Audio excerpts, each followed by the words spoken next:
Hello everyone, welcome back to TurtleHQ, and today we are on episode 2 of our looking back series at COD zombie maps. And today we are on Verruckt, the first DLC to be released and second map ever on Call of Duty Zombies.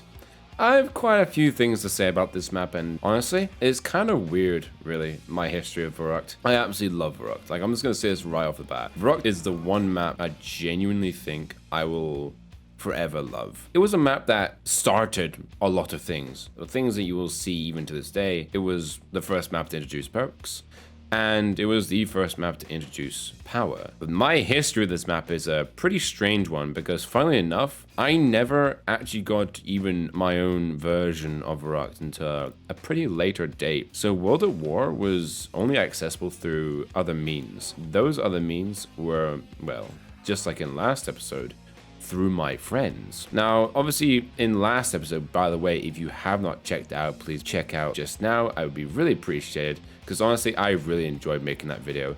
And it seems like you guys are interested to see what comes in the future with this series. So honestly, be sure to check out. That would be absolutely amazing. But in last episode, I kind of mentioned my friend group from school. They were the spark of my interest towards COD Zombies. With the release of Verruckt, my friends were abnormally excited when it first released. Only one person in our class was actually even able to play this map. One day, he invited us all around to his house. I didn't really get to play it. I was actually kind of content with just watching. So I kind of just sat there and watched as my friends proceeded to play this game. And I'm sure you've heard it a lot throughout YouTube that this is indeed the scariest map of all time. I would have to agree, but I'll get more into that later on into the video. I mentioned before that I never really got to play Verruckt. So what was my first experience of it? Well, that actually starts with Black Ops 1. And well, that's actually kind of weird. Before I even mention my first experience, isn't it kind of weird that back then they called it map packs instead of DLC? Even me saying that now, I'm instantly just being transported back in time by saying map pack. A lot of you guys these days won't know what I'm talking about, but back in the day on World at War, the downloadable content weren't called DLCs. They were called map packs. It was strange. It's kind of strange to think about it. But anyway, I'm ranting. My first experience kind of came with Black Ops 1. And this was after, a bit of time playing with my mates and starting to get used to zombies. I actually really enjoyed it. And Black Ops 1 was kind of the way it introduced me more to this map. Because of this, I thought, you know what, I'm going to give it a go on World at War. And so, near about the end of Black Ops 1, I proceeded to get all the map packs for World at War and decided to give this map a shot. I will say this, and obviously take this with a massive grain of salt, but World at War's version it's a very different experience. It's a completely different experience compared to Black Ops 1's version of this game. Speaking a bit more about my experience with Black Ops 1, I played this map way too much. Me and my friend from back in school would always do one tactic to get to high rounds, and that was have this door closed, one of us defend the window here, and the other one would stand here and proceed to slaughter any zombies that would come down that hallway. So Verruckt was kind of a turning point for my capabilities to be able to play this game. It was fun. It was incredibly fun. So the setting of this map is incredibly creepy, and the fact that every corridor is just dark, around every corner a zombie could emerge from it, kept you on edge. And actually there's another thing when it comes down to the gameplay of this map, is that going for high rounds, you have to kind of find yourself a place you can lock down in. With a lot of maps today, you can find a place to lock down, but for the majority of the map, you could actually just maneuver around it pretty fine. Although the maps are quite nice to you like that. When it comes to Verruckt, when you walk around the map, whether that be in the middle of the round or at the end of the round, you're extremely vulnerable. So Verruckt is designed so well in that regard that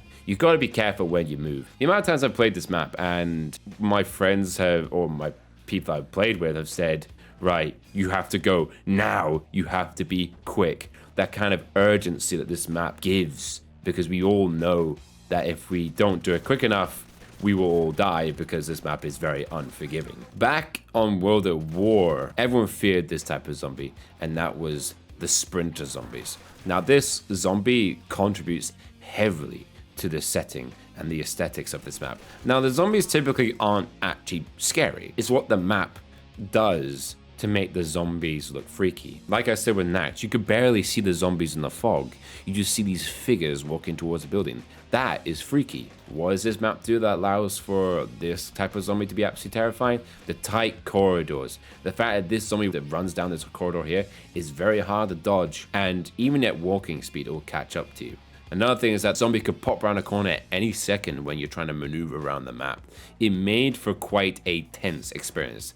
Now, unfortunately, this zombie was only in the game up until, well, this, it wasn't seen again at all, which is a shame because it was what made it actually that kind of zombie was like a mascot, a signature of the map. A quick thing to mention, yes, that sprinter zombie was brought back, but not specifically the Verruckt sprinter. Yes, in later iterations of the game, sprinters, like really fast sprinters, were brought back, but the specific Verruckt sprinter has not been seen ever since this map in World at War. So the next thing I want to talk about when it comes to Verruckt is, and I'll do this in kind of every World at War video or every kind of remaster, is I'll make comparisons between the game. There are 3 versions of Verruckt.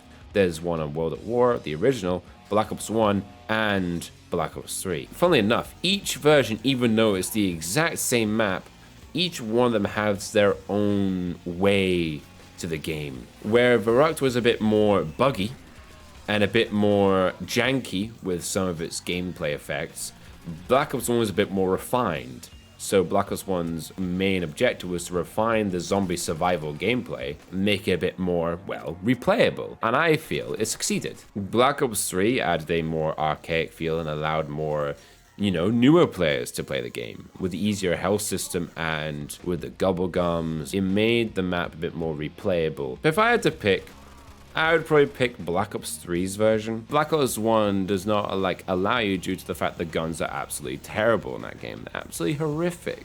But I think another thing that makes this map so lovable is the challenge. The next map we'll be talking about in particular, Shinonuma, was a much lesser challenge compared to this one. And obviously there was Darius's version, which we'll talk in about 2 weeks' time, which let me know in the comments if you're excited for that. And I think another thing that makes this map makes it a bit more scarier than other maps is just the surroundings. Walking across these empty, damaged hallways with nothing but, well, anything. Just blood sprays and echoes of the past, of patients screaming. That kind of feeling really does bring out this map. If there was none of that, this map would not be scary. It would just be another nacht untoten, because that's what this map really is. It's just nacht untoten, with a few changes. Really hot take here before we go any further forward. In the Chronicles Verruckt Remastered, I really wish that instead of having Richtofen, Dempsey, Nikolai, and all that be the characters of this map, I genuinely would have loved it if when the remaster actually happened, it should have been the soldiers that we played as in the original Verruckt game. I think that would have been so cool if we got to play as those rookies from World at War. I think that would have been amazing. Final notes of this map I want to say is that this map is beloved throughout the zombies community, mainly through its horror side of things and how it's able to create this creepy atmosphere when you play the game. No other map has been able to recreate that ever since, and I think that's why the community genuinely loves this map. Now, if I was to actually talk about this map on a scale of, do people actually like it because they've played the map? It's an interesting one, really, because when people actually played this map, not all of them were amazing at the game. That's what this map is for. It's for those who have played the game enough that they can actually play this map. It's for veterans, really. If you are a beginner playing this map for the first time, like myself, when I played this on World at War, when I played this on Black Ops 1, I really struggled. When you get better at the game, you're actually able to enjoy this map a little bit more. So on a community kind of basis, this map struggles due to its really difficult nature. Once you've gotten used to how this game flows and feels, this map becomes an extremely fun experience, and especially one with friends. That is my genuine final thoughts on Verruckt. I love this map. I will forever love this map. Not my absolute favorite, but is one that I'll always remember. When people ask me about World at War, what was my favorite maps, Verruckt is one of the first things that comes to mind. And even if I was to compare this map to a lot of other maps, I would honestly pick this map over quite a lot of the new maps we see nowadays. So honestly, I love it. Let me know your thoughts down below in the comment section. Thank you all for coming to today's video, and I will see you all next week where we will be tackling Shinonuma.